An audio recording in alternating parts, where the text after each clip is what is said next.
Hello nomad family members, welcome back again to my YouTube channel. और अभी time है भोजन ग्रहण करने का, लंच का टाइम है। तो अभी खाना खाते हैं, फिर निकलते हैं यहाँ से आगे के लिए। अब कहाँ होगा स्टे, क्योंकि टाइम हो चुका है 5, तो ज़्यादा दूर नहीं चल सकते हैं।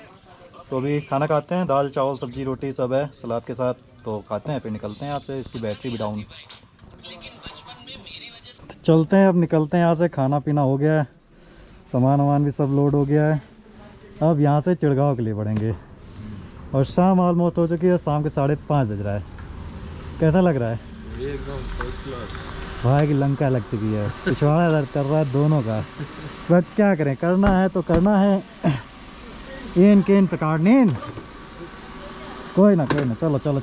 और अब शुरू होता है लास्ट का 16 किलोमीटर, जो कि कल रात में मैंने कवर किया था। और ये भी रास्ता चांसल पास जैसा ही है, मतलब चांसल पास की चढ़ाई है।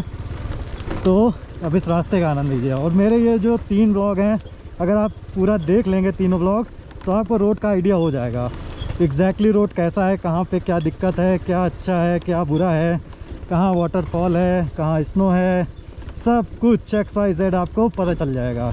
तो इस ब्लॉग को पूरा देखिए, रोड का, नज़ारों का, हर चीज़ का आनंद लीजिए। बढ़ते हैं अब आगे अगली डेस्टिनेशन के लिए।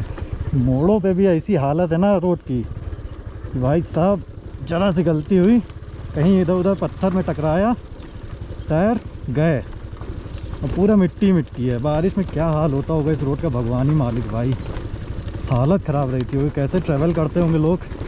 बहुत ही मतलब इमेजिन करिए आप ऐसी रोड पे ट्रैवल करना कैसा होगा, वो भी मानसून में जब पानी भयंकर बरसता है। पहाड़ों की लाइफ यार वाकई में बहुत ही खतरनाक भी है, बहुत अच्छी भी है। जितनी खतरनाक है उतनी अच्छी भी है। और गोप्रो भी अभी चार्जिंग में ही लगा रखा है, क्योंकि गोप्रो की बैटरी भी पूरी ड्रेन हो गई थी, लगभग 20% बची थी। तो अभी चार्जिंग में लगा के ही रिकॉर्डिंग कर रहे हैं। चार्ज भी हो रहा है और रिकॉर्डिंग भी चालू है। तो एक पंथ दो काज अनेक काज, जो कहना हो कह लीजिए, सब चल रहा है बस इन नज़ारों के लिए और कुछ नहीं। बस ये खूबसूरत नज़ारे और ये 2 कौड़ी की रोड भी नहीं। और इस पूरे रास्ते में खेल है सिर्फ ब्रेक का।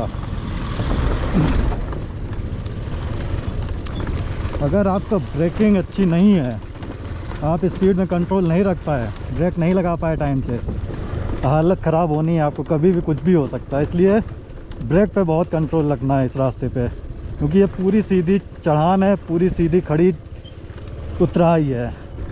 और चिड़गांव तक 16 किलोमीटर तक ऐसे ही उतरते चले जाना है। तो ब्रेक में और हैंडल पे कंट्रोल रखिए, क्योंकि रास्ता भी सही नहीं है। बाकी आपके सामने ही है जो है।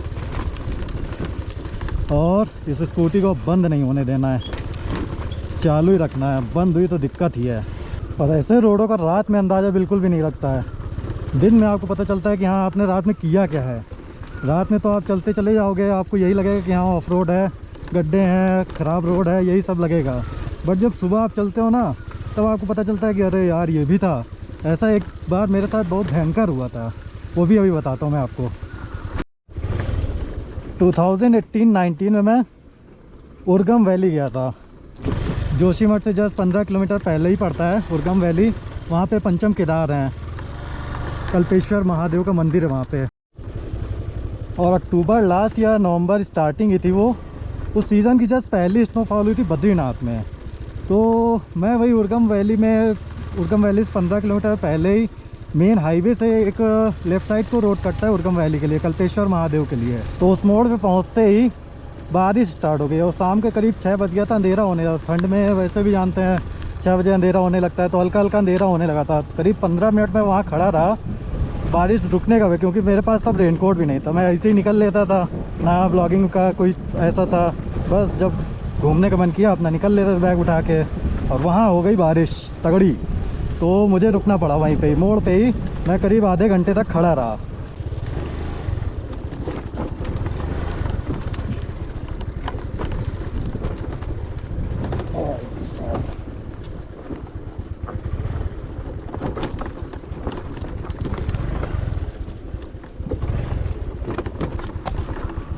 और उसके बाद जैसे ही बारिश रुकी, मैं अपना फिर से सामान लादा फिर निकल लिया भाई साहब। अंधेरा तो लगभग हो ही चुका था, हल्का हल्का एकदम उजाला था, वो भी रास्ते में अंधेरा हो गया था।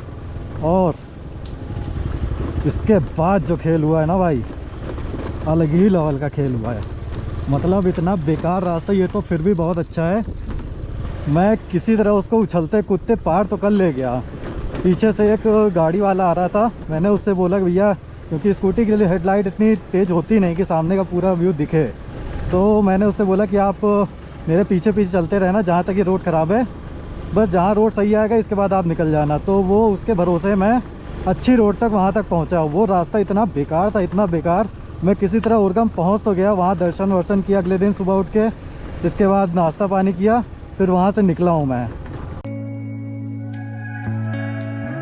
और भाई साहब जब मैं सुबह वहाँ पहुँचा ना, मेरी देख के हालत ख़राब हुई, रोंगटे खड़े हो गए, मेरा गूज़बम्प आ गए।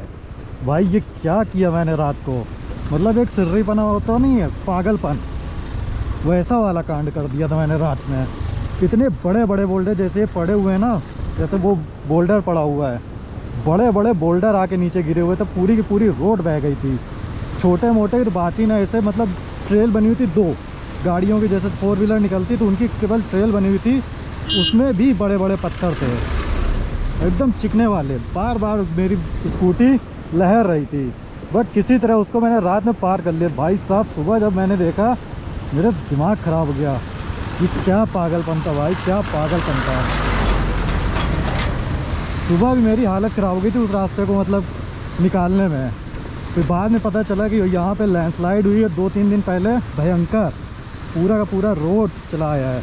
और हेयर पिन बेंड्स है वहाँ पे कई सारे, तो वो पूरा का पूरा हेयर पिन बेंड जहाँ जहाँ लैंडस्लाइड हुई थी वहाँ पे ऐसा ही माहौल था, पत्थर ही पत्थर थे रोड पे। कभी कभी अनजाने में कुछ ऐसे काम हो जाते हैं लाइफ में जिसकी आपको कभी एक्सपेक्टेशन नहीं होती कि आप ये ऐसा काम करोगे या आप ऐसा काम कर सकते हो। तो जो भी था अच्छा था, एक नया एक्सपीरियंस था, एक नई लोकेशन पे। क्या मस्त सनसेट का व्यू है, मज़ेदार भाई। एक फ़ोटो लेते हैं यहाँ पे एक। और उधर देखिए क्या मस्त चांसल पीक दिख रही है, स्नो कवर्ड, मस्त सा नज़ारा है। और ये पूरे ग्रीनरी वाले पहाड़, और ये मस्त सा सनसेट होता हुआ। क्या गजब की जगह है भाई, क्या गजब की नज़ारे, क्या गजब की टाइमिंग। नीचे नदी का शोर जो कि कानों के लिए बहुत ही बहुत ही बहुत ही आवश्यक है। आपको अगर मेंटली प्रॉब्लम ना, इस नदी किनारे आप बैठिए, इन चिड़ियों की चहचहाहट सुनिए, इस नज़ारों को देखिए, आपकी सारी मेंटली इलनेस सब ख़त्म हो जाएगी भाई साहब, मज़े आ जाएंगे। जीवन ऐसा होना चाहिए, तभी आप देखिए पहाड़ी लोग बहुत ही कम बीमार पड़ते हैं। और ये अच्छी रोड अब आ चुकी है।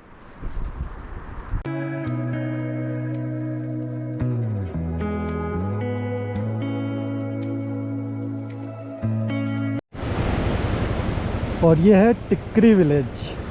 क्या मस्त नदी बह रही, एकदम दूधिया पानी। तो आवाज़ देखिए कितनी तेज़ आवाज़ है इसकी, कान फाड़ आवाज़ जिसको बोलते हैं ना वो। टिकरी से आपको राइट हैंड साइड लेना है, जब आप रोडू से आओगे टिकरी तो आपको राइट हैंड साइड लेना है चांसल पास के लिए, सीधा ऊपर चढ़ते चले जाना है, कहीं नहीं मुड़ना, सीधे आप चांसल पास ही पहुंचोगे। तो अब आगे बढ़ते हैं चिड़गांव और रोडू के लिए। तो फाइनली आ गए चिड़गांव। आप लोगों से बात करते करते टाइम का पता ही नहीं चला। ये होता है कैमरे में बात करने का असर, सोलो हो चाहे जो हो, कैमरे में बात करते रहिए, ना रास्ते का पता चलेगा ना टाइम का। बात करते करते निकला है अपना चिड़गांव तक। अब यहाँ से 15 किलोमीटर रोहड़ू का सफ़र स्टार्ट होता है, जो कि रास्ता मॉडरेट है, थोड़ा ख़राब है थोड़ा अच्छा भी है, और सिंगल लेन है बस, बाकी कोई दिक्कत नहीं। और विंटर में जब मैं आया था भाई यार, यहाँ पे मेरी स्कूटी गिर पड़ी थी, स्लिप हो गई थी।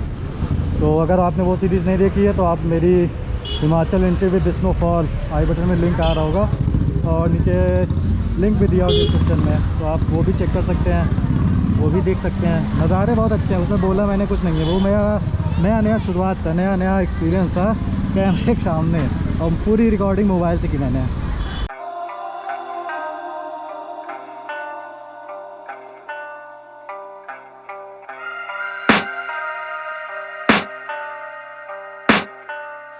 can hear the demons call when they do what they do. And now I feel like taking off, find a place with a view. The pain is never gonna stop if it's controlling you. I know that time can heal it all, I just gotta get through. I just gotta get through, I just gotta get through. Cause I feel like taking off, find a place with a view. The pain is never gonna stop if it's controlling you. I know that time can heal it all, I just gotta get through. Sometimes I feel like all is lost, but I know it's not true. I wanna put up all my walls cause I'm not in the mood, but then I cut myself off from the rest of the room. I know that time can heal it all if you're patient and soon.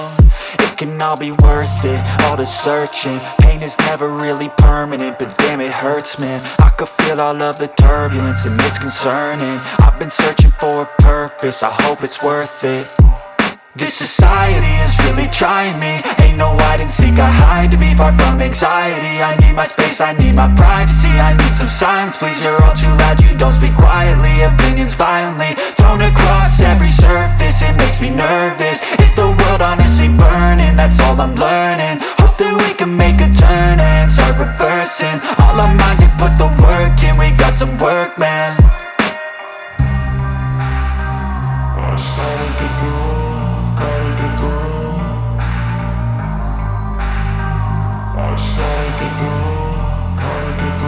I can hear the demons call when they do what they do. And now I feel like taking off, find a place with a view. The pain is never gonna stop if it's controlling you. I know that time can heal it all, I just gotta get through. I just gotta get through, I just gotta get through. Cause I feel like taking off, find a place with a view. The pain is never gonna stop if it's controlling you. I know that time can heal it all, I just gotta get through. I just gotta get through.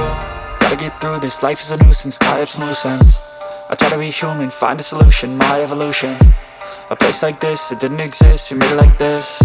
So you can go pick the bad or the good, got a glass halfway. I know, it's easier to hide than just to lay low. Not everyone in life has got. Uttarakhand में just inter करने से पहले, क्योंकि border पे almost पहुंच चुके हैं और रात को 8 बज चुके हैं। यहाँ से ट्यूनी 16 किलोमीटर और है, बस पहुँचने वाले हैं। हेलो जी, उत्तराखंड में आपका हार्दिक स्वागत है। पहुँच गया उत्तराखंड, एक ही दिन में एंट्री और एग्ज़िट भी। चलो अब ट्यूनी के लिए बढ़ते हैं, मिलते हैं सीधा अब ट्यूनी में। तो रूम अपना डन हो चुका है, ये रहा रूम, डबल बेड है, अगड़म बगड़म सब है। इधर बाथरूम है, बाद में दिखा देंगे। पहले एंट्री कर लेते हैं रिसेप्शन में।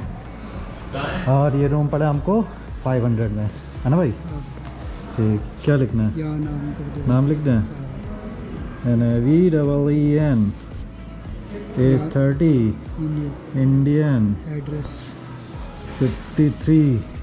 या पेमेंट सब हो गया, अब करते हैं रेस्ट। आज बहुत ज़्यादा राइड हो गई और इस ब्लॉग को करते हैं यहीं पेंट। मिलते हैं आपसे अगले ब्लॉग में, तब तक के लिए bye bye, good night, take care. खाना पीना अपन नहीं खाएगा, कुछ सीधा सोएगा।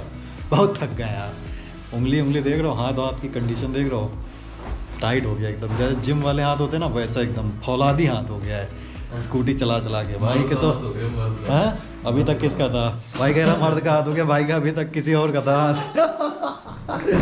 चलो भाई बाय बाय, गुड नाइट।